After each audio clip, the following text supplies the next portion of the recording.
Efésios, capítulo 4, versículo 1, do 1 ao 6, do 1 até a meia dúzia. Vamos meditar um pouquinho na palavra do Senhor?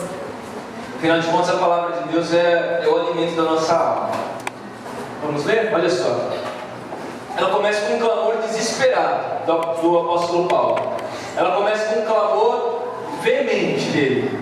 Rogo-vos, quer dizer, eu peço, pelo amor de Deus, por compaixão, por misericórdia, rogo-vos, pois, eu, o preço do Senhor, que andeis como é digno da vocação com que fostes chamados, com toda a humildade e mansidão, com longanimidade, suportando-vos uns aos outros em amor, procurando guardar a unidade do Espírito pelo vínculo da paz. Há um só corpo e um só Espírito, como também fostes chamados em uma só esperança da vossa vocação. Um só Senhor, uma só fé, um só batismo. Um só Deus e Pai de todos, o qual é sobre todos e por todos e em todos vós. Amém? Pode sentar, por favor? Que o Senhor, através da sua palavra, mais uma vez fale conosco, permaneça, na verdade, falando conosco. Preciso muito da tua atenção, olha só. A carta de Paulo à igreja de Éfeso, ou a carta de Efésios, como nós conhecemos, ela está dividida em duas partes. Ela tem duas divisões.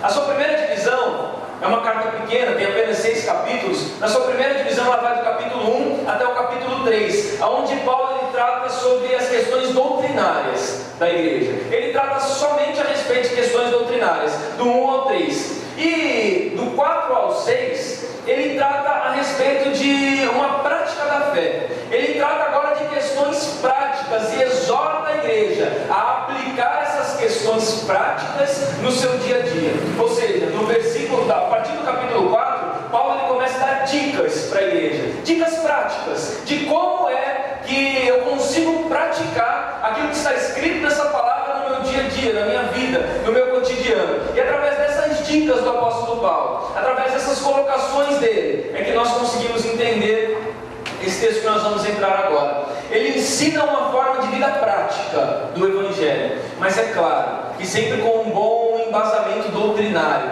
com uma consistência muito grande. O apóstolo Paulo, nas suas escritas, ele, por ser um homem muito inteligente, muito sábio, muito conhecido daquilo que ele estava dizendo, ele sempre escrevia suas cartas com um embasamento doutrinário muito grande, com uma consistência muito grande, muito boa.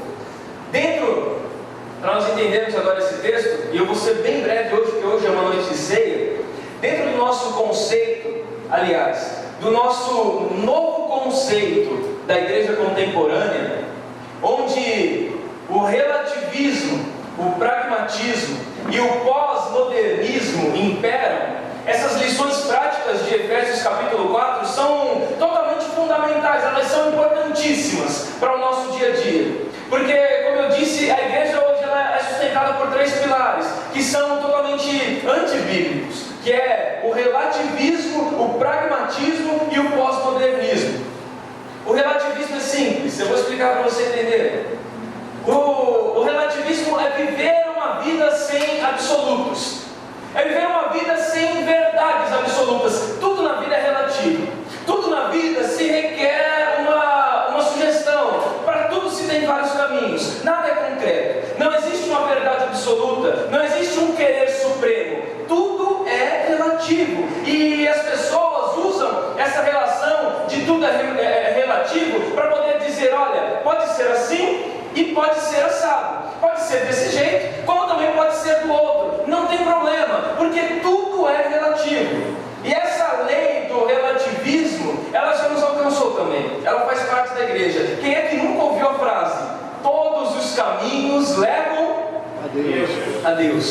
Todos os caminhos levam a Deus. É o relativismo. Quer dizer, não importa, você não precisa ir para uma igreja evangélica, você não precisa frequentar um lugar onde se prega a genuína palavra de Deus, porque afinal de contas, todos os caminhos levam a Deus. Quando eu ouço essa frase ela questiona a minha inteligência. Porque se todos os caminhos levam a Deus, qual o caminho que leva ao diabo?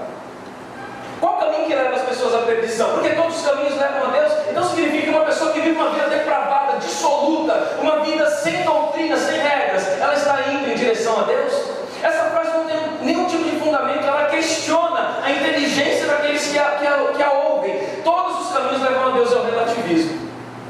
Mas eu gostaria de deixar claro para você hoje que o Evangelho não é relativo. Cristo não é relativo. E o caminho que se leva a Deus não é relativo. Jesus, no Evangelho de João, ele disse: eu sou o caminho. Não existe outro, não tem outra forma. Você pode até procurar caminhos alternativos, mas o próprio Jesus acabou com o relativismo da igreja no Evangelho de João, capítulo 14, quando ele disse: eu sou o caminho, a verdade e a vida, e ninguém vem ao Pai a não ser por mim. Não existe outra forma. Não existe o relativismo dentro da fé cristã. Para você alcançar a salvação, existe apenas um caminho. Então essa teoria ela não serve para nós, embora ela esteja impregnada nas nossas igrejas hoje. A outra teoria é a teoria do pragmatismo. O pragmatismo é uma pessoa prática, é uma pessoa que afirma que o resultado final é o que vale, e os meios pelo qual você alcançou aquele resultado, pouco importa. Mas o importante é que você tenha um resultado final. Você quer ver uma coisa que impera hoje sobre nossas igrejas? O importante para as igrejas hoje é ter uma igreja cheia. É ter uma igreja onde as multidões se acotovelam para poder alcançar um lugar, para sentar e ouvir a palavra. Não importa como você vai encher a igreja, o que importa é que você enche as igrejas. Isso é o pragmatismo, é uma forma prática. Não importa os meios, o que importa são os fins. O que importa é o fim. Não importa a forma. Eles pregam, quer dizer então que você pode mentir. Quer dizer então que você pode deturpar, você pode ferir, você pode magoar, desde que os seus objetivos sejam concretos, sejam cumpridos, sejam realizados. Desde que as coisas aconteçam, é afirmar. O pragmatismo é uma afirmação de que os meios não importam, só importa o fim. E eu quero dizer também que essa doutrina, quando eu a peneiro dentro da palavra, esse ponto de pragmatismo ele não vale de nada, porque Deus se preocupa com o que você vai fazer para atingir os seus resultados. Deus ele não se importa só com o resultado final, mas Ele se importa com todo o caminho que você percorreu para poder chegar até aquele resultado. E outra, Deus ele acompanha você naquele caminho. Tem pessoas que para crescer na vida não medem esforços.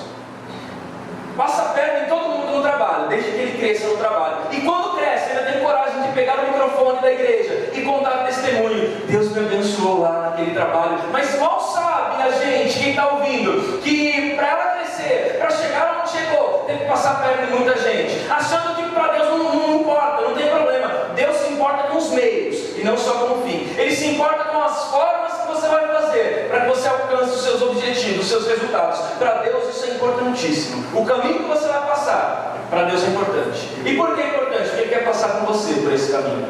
Ele quer te sustentar nesse caminho, Ele quer te dar graça nesse caminho. Então esse caminho para Ele é importante. E o outro ponto, o outro pilar sustentável da igreja moderna, da igreja contemporânea, é o pós-modernismo.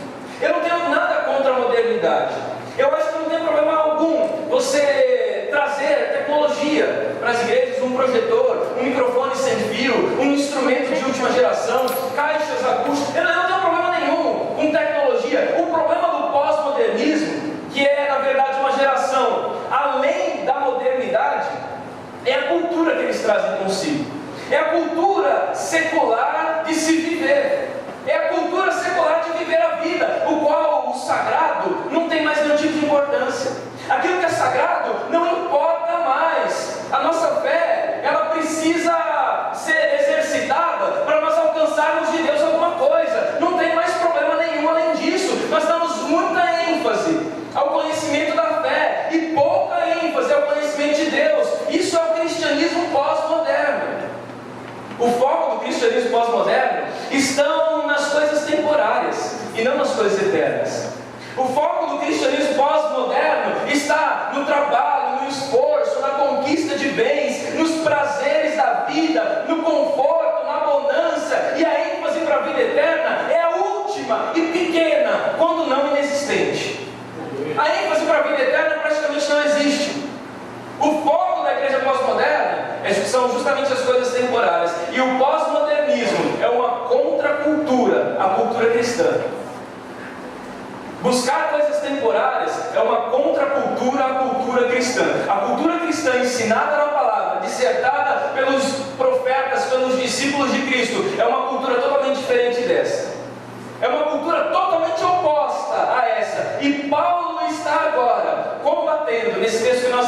combatendo justamente essas culturas na igreja.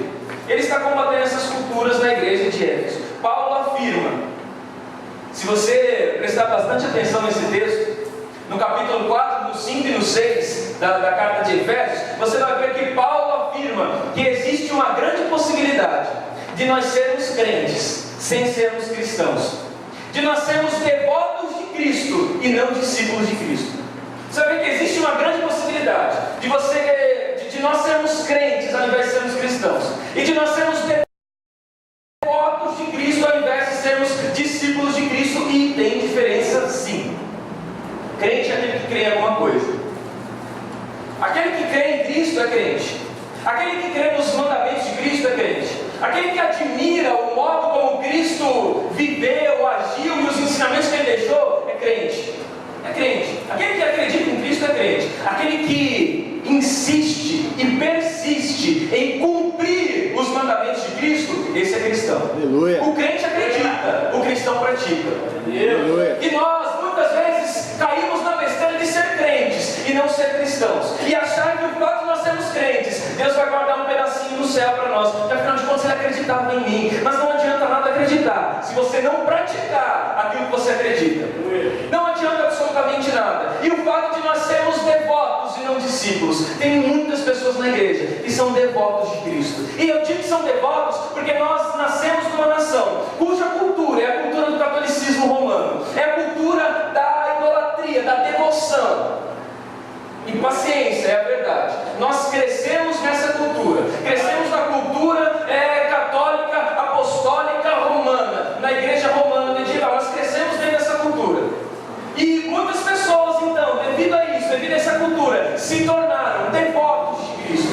Sabe quando você é devoto de um santo? Que você pede para ele alguma coisa, e se ele te der aquilo, você vai pagar para ele de outra forma. Muitas pessoas são devotos de Cristo. Muitas pessoas seguem a Cristo esperando que Cristo lhe dê algo. E se Cristo lhe der algo, Ele dá algo também para Cristo. Olha, Senhor, se o Senhor abençoar, inclusive eu vou ser até dizimista, né? Eu vou fazer alguma coisa lá. Eu vou dar uma oferta muito boa. Eu vou fazer alguma coisa, eu vou trabalhar na obra. Quero trocar, quero barganhar com Cristo. Então não são discípulos, são devotos. Muitas pessoas são devotos de Cristo. E Paulo afirma no capítulo 4, 5 e 6 que nós temos que tomar cuidados para não sermos crentes e sim cristãos, não sermos devotos e sim discípulos. Aleluia. E Paulo inicia o capítulo 4 exortando a igreja à unidade da fé. Exortação é muito diferente daquilo que nós pensamos. Quando alguém fala em exortação, tem uma palavra de exortação para você, a pessoa fica desesperada. Ai meu Deus, e agora? Tem uma palavra de exortação, vão chamar minha atenção, vão brigar comigo, vão falar alguma coisa de mim. Mas quando falamos em exortação, diferente do que nós pensamos, não é uma bronca, não é uma punição, não é uma chamada de atenção, mas exortação, dentro da etimologia da sua palavra, dentro da raiz da palavra, exortação é um encorajamento da parte de Deus, para que a igreja, quando for exortada por Ele, tenha a consciência de que Deus quer encorajá-la para viver algo maior e melhor do que ela está vivendo. Isso é uma exortação. Exortação não é uma bronca. Exortação não é puxar de orelha. Exortação não é nada disso. Exortação é diferente disso. Bronca é diferente de exortação. E Paulo, ele começa a dizer, no versículo 1 que nós lemos: rogo-vos, pois, eu, o preso do Senhor, ou o escravo no Senhor, essa seria a tradução correta do grego, escravo no Senhor, que andeis como é digno da vocação, com que fostes chamados. Paulo começa a exortar a igreja, a dizer que nós precisamos reconhecer diante de Deus a nossa vocação. Permita-me fazer uma pergunta para você. Você sabe por que Deus te chamou? Você sabe? Você sabe qual é o propósito de Deus para a sua vida? Você já parou para pensar por que Deus tirou você de uma vida insípida que você vivia e plantou você aqui num solo fértil? Você já parou para pensar? Qual é o propósito de Deus para a sua vida? Você já parou para tentar compreender por que Deus aqueceu o seu coração e iluminou a sua mente para a verdade do Evangelho? Você já parou para pensar? Você sabe qual é o propósito de Deus para a sua vida? Infelizmente, muitas pessoas não sabem o porquê que elas estão aqui. Não sabem por que Deus as chamou. E Paulo exorta a igreja justamente para isso. Eu rogo para vocês, eu peço pelo amor de Deus, eu peço pela compaixão, que vocês andem dignos da vocação para a qual fossem chamados. Então significa que todos nós fomos chamados por Deus. Mas para quê? Qual o propósito de Deus sobre a minha vida? Por que Deus me tirou da miséria que Ele me tirou? Por que Deus fez alguma coisa sobre mim? Por que Deus tocou na minha vida? Por quê? Por quê? Por quê? Deus Ele te chamou para participar de um corpo chamado igreja, onde cada membro dessa igreja tem uma função, e onde a sua função é fazer esse corpo crescer. Deus te chamou primeiramente para te salvar, mas Deus Ele também te chamou para salvar através de você. Deus te chamou para te salvar, mas Deus também te chamou para salvar através de você. Paulo ele fala: andem dignos do chamado de Deus para vocês. Deus chamou todos nós, Ele colocou você num corpo chamado igreja, para que você dê frutos ao Senhor, para que você faça esse membro, esse corpo crescer. Todos nós temos essa responsabilidade. Você sabia que você é no corpo?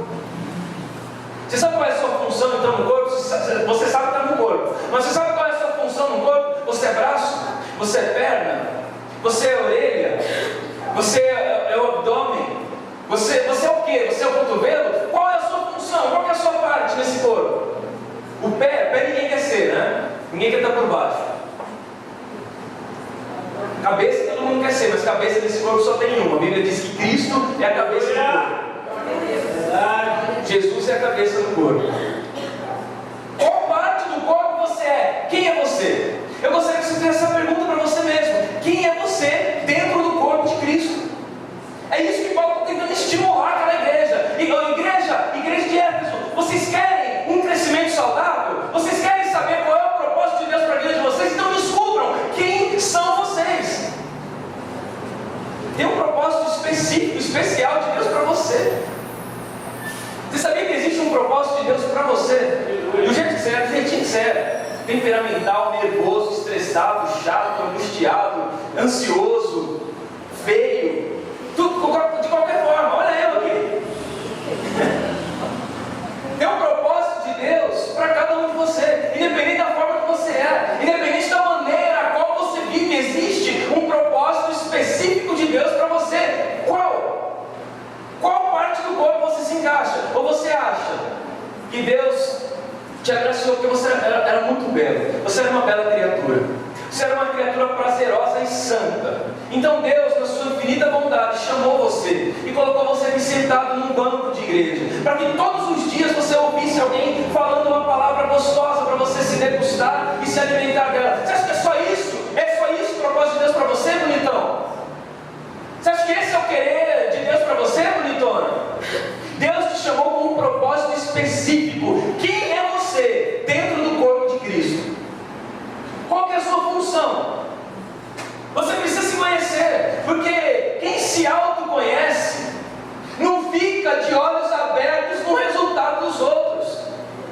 Quem sabe qual é a sua função não fica de olho na função dos outros. E muita gente fica apontando a função dos outros porque não conhece a sua. Fulano não está produzindo. Está vendo? Eu no lugar de fulano produziria melhor. Mas você precisa conhecer a sua função. Se você conhecer a sua função, se você conhecer qual é o seu papel, você jamais vai ficar de olho no resultado dos outros.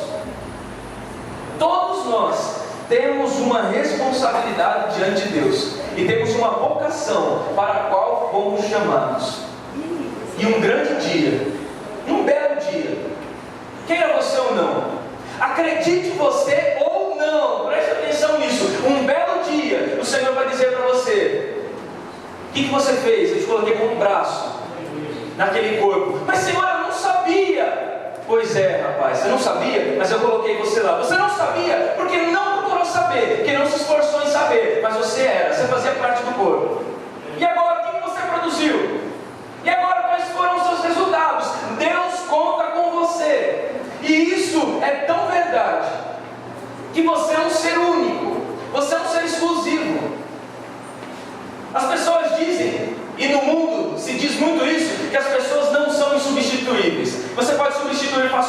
pessoa. Eu digo que isso é mentira. Isso dentro do contexto cristão é mentira. Você é sim insubstituível. Aquilo que você faz pode ser substituído por outra pessoa. Eu posso ir embora daqui, outra pessoa vir aqui e pregar. O santo pode ir embora, pode ir outra pessoa ali mexer no som, equalizar tudo, pode. O que você faz, dá para substituir. Quem você é, não dá. Você é insubstituível. E o fato de você ser insubstituível, de você ser um ser único, significa que Deus ele te escolheu para algo, e algo que você só vai fazer. Deus ele te deu um talento, Ele deu algo para que você edifique o corpo de Cristo. Você tem uma função, uma tarefa dentro desse corpo. E essa tarefa que você tem é sua. E você precisa desempenhar muito bem isso. Você quer ver uma coisa? Tem gente que responsabiliza o pastor por tudo. Ainda bem que a gente tem costas largas, não tem problema. Mas tem gente que responsabiliza o pastor por tudo. Você sabia de uma coisa? Você sabia que todos nós somos evangelistas? Você sabia que todos nós somos pregadores do Evangelho? Você sabia que todos nós levamos sobre os nossos ombros essa grande responsabilidade? Ontem nós fomos participar de um culto na igreja de um amigo. E nós fomos indagados por uma pergunta. E quando ele fez aquela pergunta, meu coração doeu. Ele falou assim: quantas pessoas aqui, no ano passado, ganharam uma alma para Jesus? Uma pessoa só. Quantas pessoas? E a igreja se calou. Sabe por quê? Porque para a igreja a responsabilidade de ganhar almas é do pastor. Mas todos nós temos um chamado de Deus. Todos nós precisamos entender, compreender. E o dia que a igreja entender isso, o dia que você entender isso, o dia que todos nós compreendermos isso, nós vamos espalhar o Evangelho de Cristo por todo esse mundo. Porque o ID de Jesus não foi só para os obreiros, para os pastores, é para a igreja em geral. Você tem uma grande responsabilidade. Você é um pregador do Evangelho. Aleluia. Você tem uma responsabilidade diante de Deus. E nós não podemos fugir dessa responsabilidade. Nós não podemos viver como se essa responsabilidade não existisse. Paulo exorta aquelas pessoas para que elas andem de acordo com a vocação. Você é um vocacionado. Você foi escolhido. E você tem uma tarefa sobre os seus ombros. Quer queira ou não, você tem uma tarefa sobre os seus ombros. E a tarefa que você tem é pregar o Evangelho para toda criatura. A tarefa que você tem é trazer as pessoas até o reino de Deus, para que eles sejam libertos, para que Deus possa tocá-los, para que Deus possa transformá-los. A tarefa que você tem é gerar frutos para o reino, é pregar a palavra. A tarefa que você tem é falar de Jesus para os seus amigos. A tarefa que você tem é falar de Jesus para os seus familiares. A tarefa que você tem é ganhar almas para Jesus. Essa é a tarefa da igreja. Essa é a tarefa de todo aquele que já teve os seus olhos abertos. E um dia o Senhor vai nos questionar a respeito disso. Andeis dignos da vocação para a qual fosse chamado. Mas ele não para por aí, olha só, versículo 2. Com toda a humildade.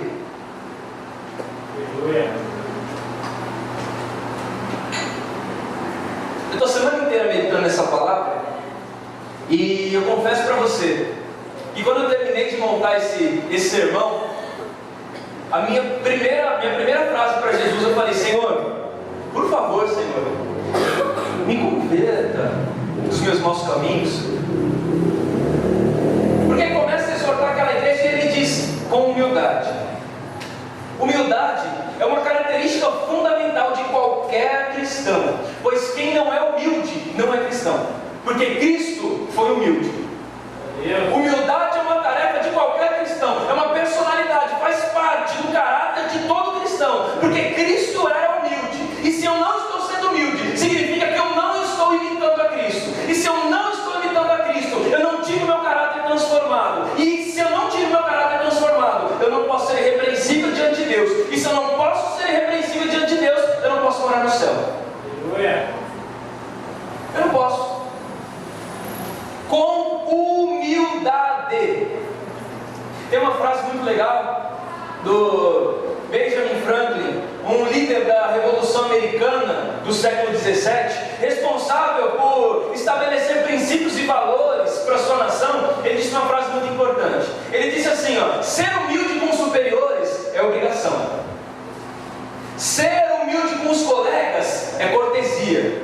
E ser humilde com os inferiores é nobreza. Aleluia. A humildade precisa fazer parte do caráter cristão.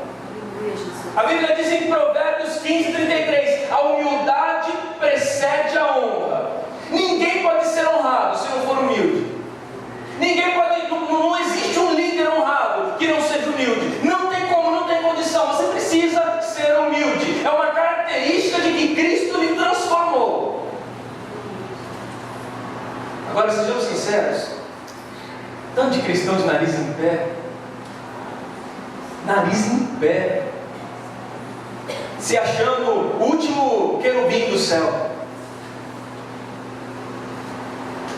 se achando o último utensílio santo da casa do templo do Senhor. Quantas pessoas, nariz em pé, que não se cumprimentam, que não se amam, que não se abraçam. Não vou abraçar o irmão não, porque o culto, ele ficou no culto, a igreja estava quente, ele suou. Com licença, mas irmão, em nome de Jesus. Aperta a mão das pessoas e depois fica lá.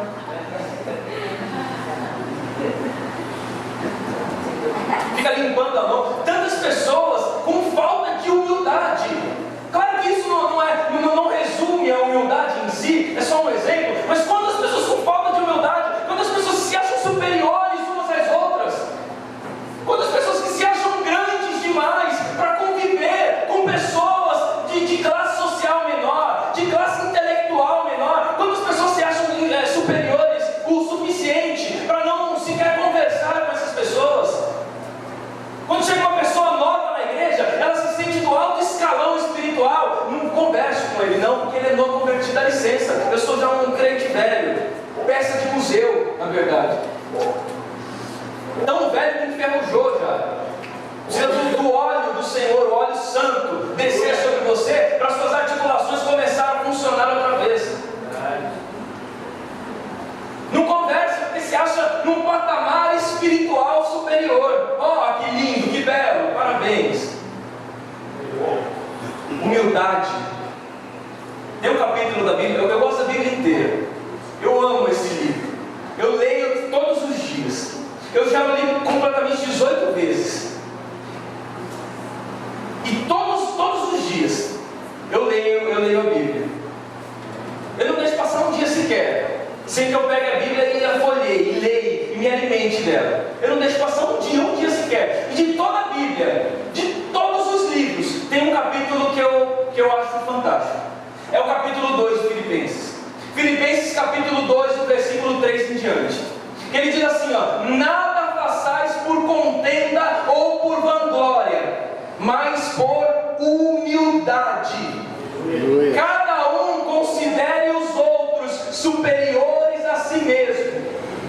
Não atende cada um para o que é propriamente seu, mas cada um também para o que é dos outros.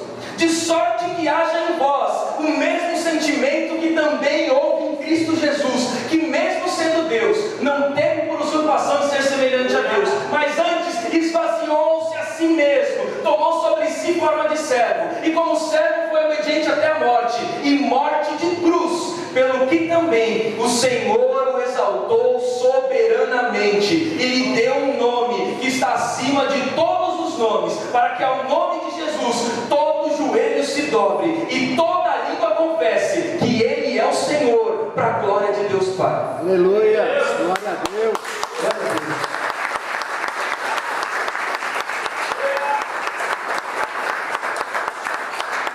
Humildade, meu irmão. A característica principal de Jesus era a sua humildade. Jesus conversava com os pobres. Jesus conversava com os humildes. Jesus conversava com os pecadores. Jesus conversava com todos. Ele tinha sobre si a ciência de que era Deus, mas ele não teve por usurpação em ser semelhante a Deus. Ele se esvaziou de tudo. Aí o apóstolo Paulo, escrevendo para a igreja de Filipos, diz: você. Você quer ser discípulo de Cristo? Você quer ser um cristão verdadeiro e não um devoto de Cristo? Considere todos superiores a você. Considere todos superiores a você. Isso promove a unidade na igreja. É isso que Paulo está ensinando para a igreja. Ele está ensinando sobre unidade.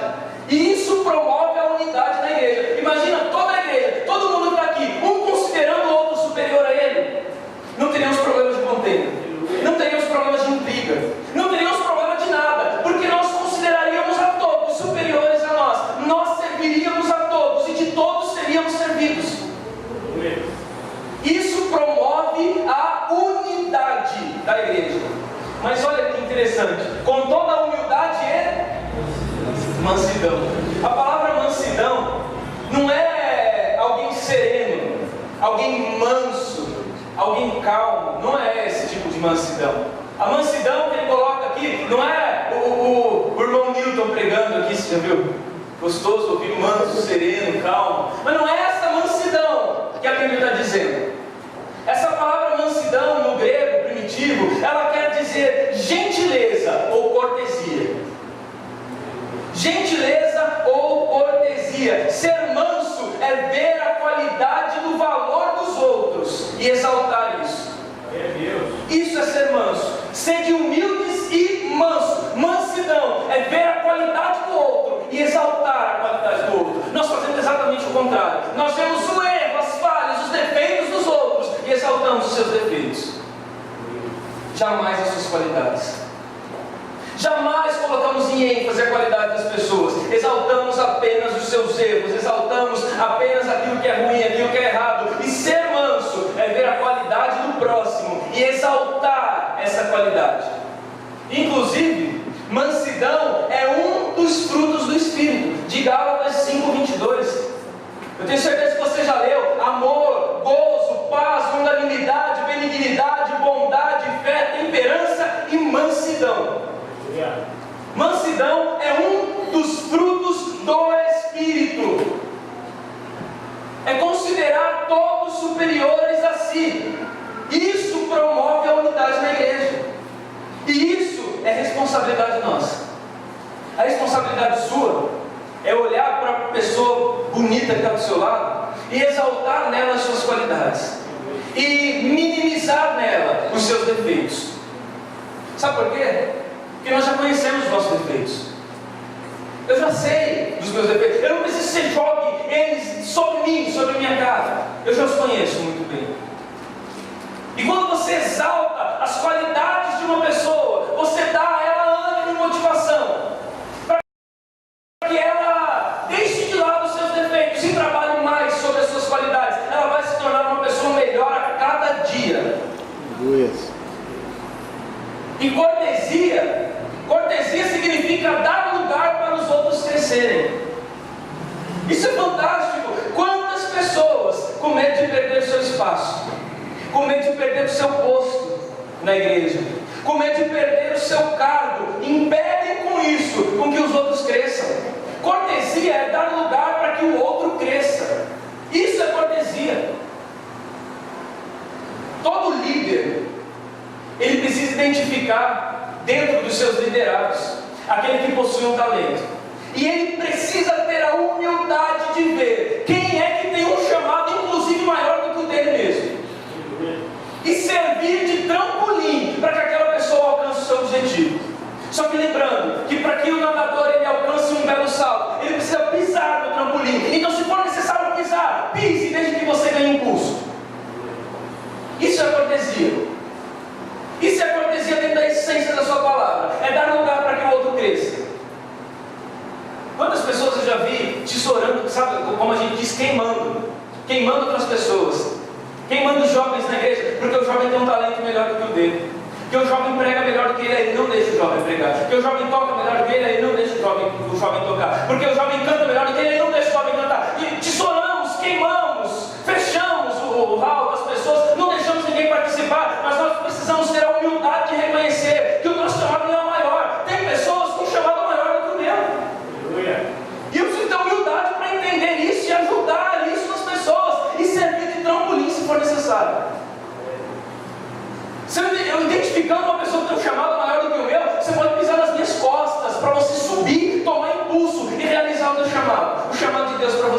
quero servir de trampolim para você. Isso é cortesia. Isso é mansidão. Isso é o fruto do Espírito. Aleluia. E isso promove a unidade na igreja. Já pensou uma igreja onde todo mundo abre espaço para todo mundo? Você já imaginou uma igreja onde todo mundo serve de trampolim para todo mundo? Onde todo mundo está interessado no crescimento do outro? Você já imaginou uma igreja onde todo mundo cede a sua vez para que o outro faça? Isso é mansidão. Isso é a mansidão que a Bíblia coloca. Pena que não termina aí, né? Com toda a humildade e mansidão, com longanimidade. Adoro essa palavra. Longanimidade ou paciência. Paciência. No original, na sua tradução original do grego, longanimidade quer dizer tolerância ou constância. Essa é a palavra correta. Uma pessoa regenerada não tem senso de vingança sobre si. Uma pessoa regenerada por Cristo, ela não vive maquinando dentro de si vingança, mas ela é tolerante às injúrias, às calúnias, às mentiras, aos abandonos. Ela é tolerante a tudo isso. Isso é uma pessoa regenerada. Isso é longanimidade.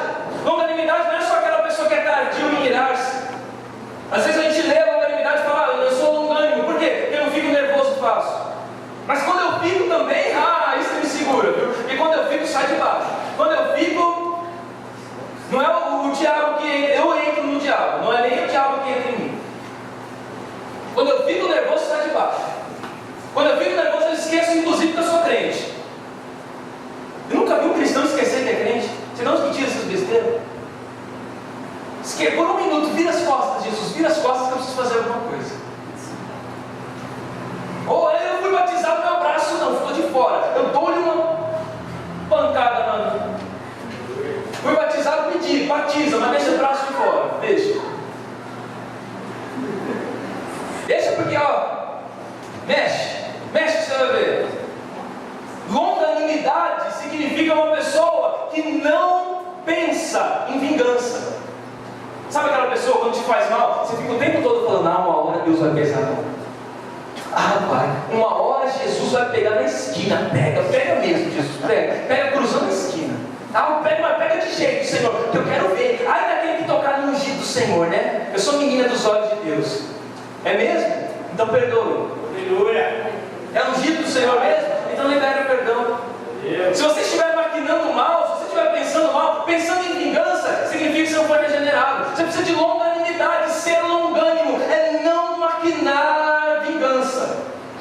É liberar perdão para as injúrias, calúnias, mentiras, abandonos, tudo de ruim que nos fizeram. Nós pagamos o mal por bem. As pessoas nos fazem mal, nós pagamos o mal com bem. Nós fazemos o bem para elas. Isso é ser longânimo. E longanimidade é dizer não à vingança. Se você quer ser uma pessoa longânima, o primeiro ponto é dizer não à vingança. Quem se vinga não é longânimo. E longanimidade também é um fruto do Espírito. Essa longanimidade que nós estamos falando, isso é um fruto do Espírito de Gálatas 5:22 também. Isso promove a unidade da igreja. Porque quando um irmão faz mal para mim, quando o irmão me faz mal, me faz alguma coisa que não soou bem, que não foi palatável, que não foi bacana, quando o irmão faz algo ruim para mim, eu não vou tirar satisfação com ele, porque eu sou longânimo. Eu não vou maquinar a derrota dele, a vingança para sobre ele, eu não vou fazer isso, porque eu sou longânimo. Eu não vou tirar satisfação, eu não vou virar cara para ele, eu não vou deixar de falar com ele quando ele faz alguma coisa errada para mim. Eu não vou deixar de dar a paz do Senhor para ele. Eu não vou ficar com o meu coração fechado e fechar a minha cara para ele, dar aquela paz sem graça, paz. Não vou fazer isso. Porque quando eu estou longânimo, eu vou ter paciência, que é um fruto do Espírito. E eu vou amar aqueles que me fazem mal. Eu vou perdoar aqueles que me fazem mal. Eu vou orar por aqueles que me fazem mal. E eu vou cuidar daqueles que me fazem mal, até que eles mudem a sua postura. Meu Deus. Aí você vai me perguntar, mas quantas vezes eu devo fazer isso? É a mesma pergunta que disseram para Jesus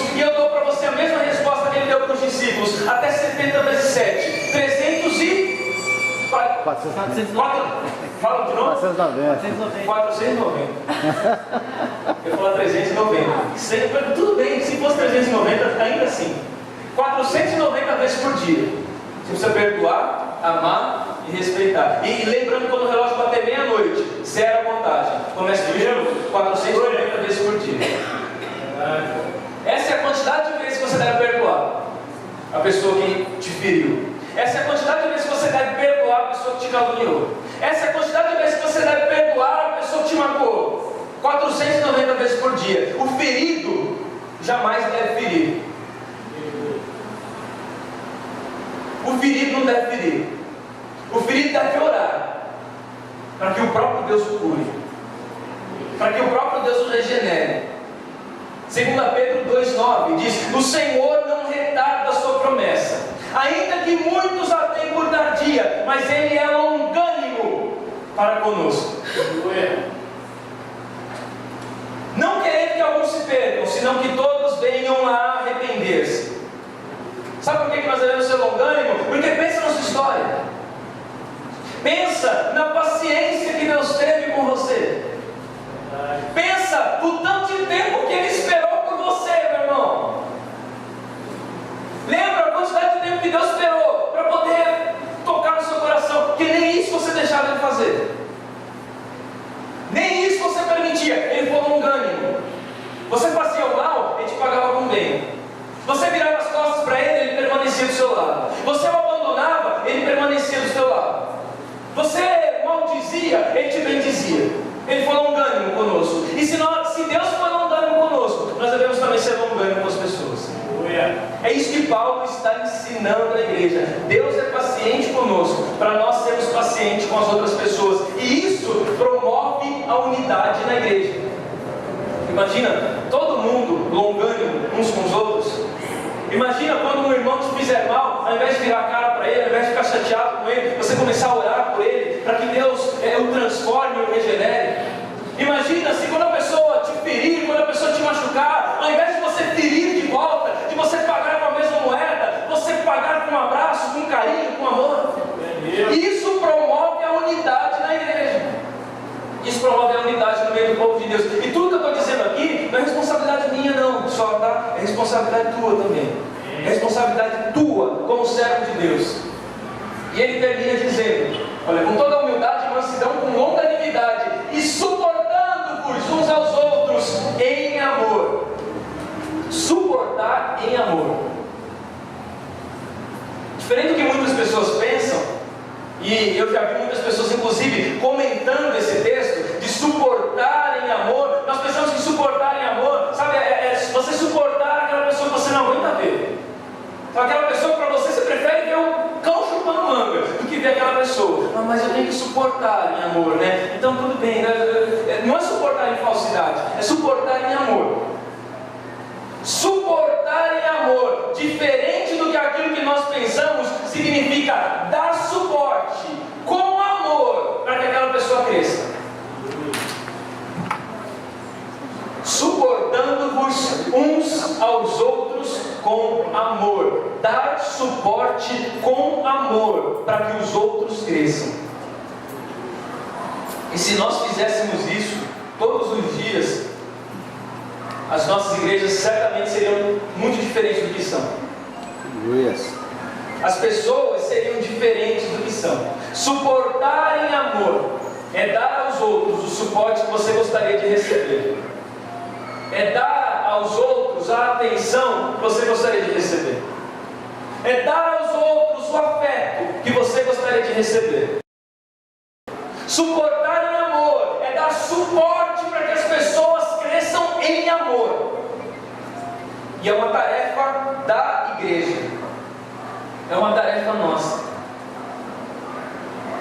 Já pensou você, antes de você buscar o teu próprio bem, você buscar o bem do próximo? Já parou para pensar nisso? Antes de você buscar o seu próprio bem, antes de você buscar o seu próprio benefício, antes de você buscar se beneficiar em algo, você buscar fazer bem para o próximo. Você já pensou nisso? É isso que a Bíblia te manda fazer. É isso que a Bíblia te aconselha a fazer. Não buscar o seu próprio próprio bem, mas buscar o bem dos seus irmãos, buscar o bem do seu próximo. E quando você busca o bem do próximo, você está cumprindo a vontade de Deus. E isso promove a unidade na igreja. Isso promove a unidade no meio do povo de Deus. E no versículo 3, para nós terminarmos: procurando guardar a unidade do Espírito pelo vínculo da paz. Procurando guardar a unidade do Espírito pelo vínculo da paz. Procurando guardar a unidade com a paz. Mateus capítulo 5, versículo 9 diz: bem-aventurados são os pacificadores, porque eles serão chamados filhos de Deus. Os pacificadores, aqueles que buscam a paz. O ato de pacificar tem que fazer parte da virtude de um filho de Deus. Tem que fazer parte do nosso caráter. O ato de pacificar tem que fazer parte da forma de vida de todos nós. Nós queremos a paz o tempo todo. Nós buscamos a paz o tempo todo. Hebreus 12:14: segui a paz com todos. Aleluia. E a santificação, sem a qual ninguém verá Deus. A paz com todos. Todo filho de Deus promove a paz onde ele for. Glória a Deus. Todo filho de Deus promove a paz. Todo filho de Deus, aonde vai, leva a paz. E ninguém que segue essa palavra, que foi regenerado por Deus, escute isso, isso é sério. Isso é sério demais. Ninguém que foi regenerado por Deus briga pelos seus direitos. Mas todo mundo que foi regenerado por Deus abre mão dos seus direitos em prol das outras pessoas. Todos aqueles que foram regenerados por Deus cedem os seus direitos por amor das outras pessoas. Isso é seguir a paz com todos. Eu não preciso justificar. Eu abro mão do meu direito de resposta. Eu abro mão de tudo. Eu abro mão, inclusive dos meus direitos, para seguir a paz com todos. Eu abro mão das minhas respostas. Eu abro mão de qualquer coisa. Eu vou seguir a paz com todos. A igreja não é um lugar de cuidar de si mesmo. A igreja é um lugar de cuidar um dos outros.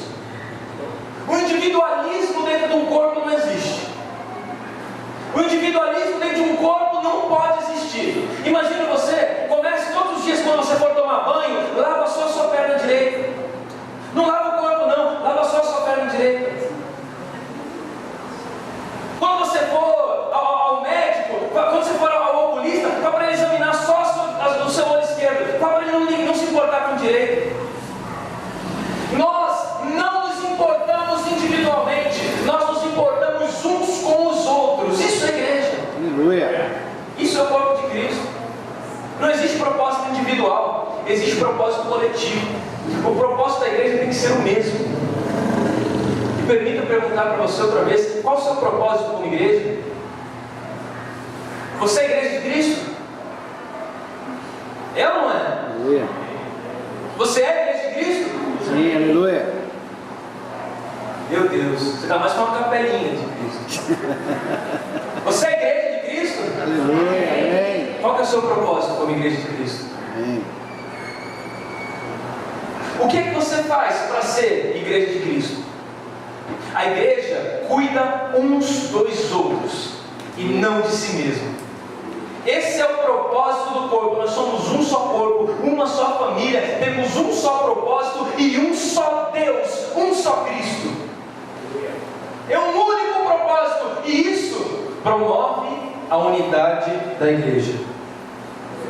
E eu quero concluir dizendo que existe um propósito de Deus para todos nós. Existe um propósito de Deus para mim e um propósito de Deus para você. E nós precisamos caminhar sobre esses propósitos. Nós precisamos andar em cima dos propósitos de Deus para nós. E eu quero concluir dizendo para você que a vida cristã, ser cristão, ser crente, como nós costumamos dizer, ser cristão não é quando Deus abençoa os meus planos. Isso não é vida cristã. Vida cristã não é quando Deus abençoa os meus planos. Vida cristã não é quando Deus torna os meus planos possíveis. Isso não é vida cristã. Vida cristã é quando eu desfaço dos meus planos para que eu possa viver os planos de Deus. Vida cristã é quando eu abro mão dos meus planejamentos, do meu cuidado pessoal, para que eu possa viver os planos de Deus e possa ter cuidado pelo corpo de Cristo. Isso é vida cristã. Tem gente que acha que aquilo que ela pensa a respeito dela, aquilo que ela quer, é melhor do que aquilo que Deus pensa, melhor do que aquilo que Deus quer. Você acha que vai conseguir pensar para você uma coisa melhor do que Deus já pensou? Você acha que vai conseguir dar um destino melhor para você, melhor do que aquele que Deus já deu? Você acha que vai conseguir fazer algo mais proveitoso para você, melhor do que aquilo que Deus já fez? Você acha que você é capaz de ter um pensamento melhor e maior do que o de Deus? Porque é assim que nós oramos. Nós não oramos para Deus fazer a vontade dEle, nós oramos para Deus fazer a nossa. A nossa oração é um conjunto de palavras que nós apresentamos para Deus, mostrando para Ele o que é que nós queremos. Deus abençoa, Senhor, o meu propósito. Abençoa, Senhor, isso. Eu quero que seja desse jeito, exatamente desse jeito, Deus. Abençoa, Senhor, isso. Abençoa, Senhor, aquilo. Abençoa, Senhor, aquilo outro. Abençoa, Senhor, não sei o que. Faz, Senhor, isso. Faça, Senhor, aquilo. Essa é a nossa oração. Você já parou para pensar que Deus pode ter algo melhor para você do que aquilo que você quer? Você já parou para pensar que Deus pode ter um plano maior do que aquele que você planejou? Você já parou para pensar que Deus pode ter um propósito infinitamente superior àquele que você arquitetou? Você já parou para pensar nisso? Não viva tentando fazer Deus entender aquilo que você quer. E quando a gente chega na igreja, parece que Deus é o único que não é crente, né? A gente chega na igreja e parece que todo mundo é crente, e só Deus que não é. Aí a gente vai convencer Deus de alguma forma. A gente canta louvor para Ele, a gente bate palma para Ele, a gente faz oração para Ele, para que Ele se convença de que nós estamos certos dentro do nosso propósito, para que Ele abençoe nossa vida. Esquecemos, ficamos o tempo todo tentando fazer Deus entender aquilo que nós queremos, e nós esquecemos de tentar entender aquilo que Deus quer de nós. Esquecemos de tentar compreender aquilo que Deus espera de você. Não buscamos entender, não direcionamos as nossas orações para nós conhecermos a vontade de Deus, mas as nossas orações é para mostrar para Deus as nossas vontades. Paulo exorta a igreja. Paulo exorta a igreja dizendo nas entrelinhas para aquele povo: dobre os seus joelhos para pedir a Deus que mostre para você a vontade dele, e não para dizer a sua para ele. Dobre os seus joelhos para que você saiba a vontade de Deus, porque Deus já sabe a sua. Dobre os seus joelhos para pedir pela misericórdia de Deus que Ele revele para você qual o propósito dele para você. Aprenda esse segredo. Pergunte mais e proponha menos. Nas suas orações, pergunte mais e proponha menos. Pergunte mais e proponha menos. Pergunte mais e proponha menos. Pergunte mais para Deus como é que você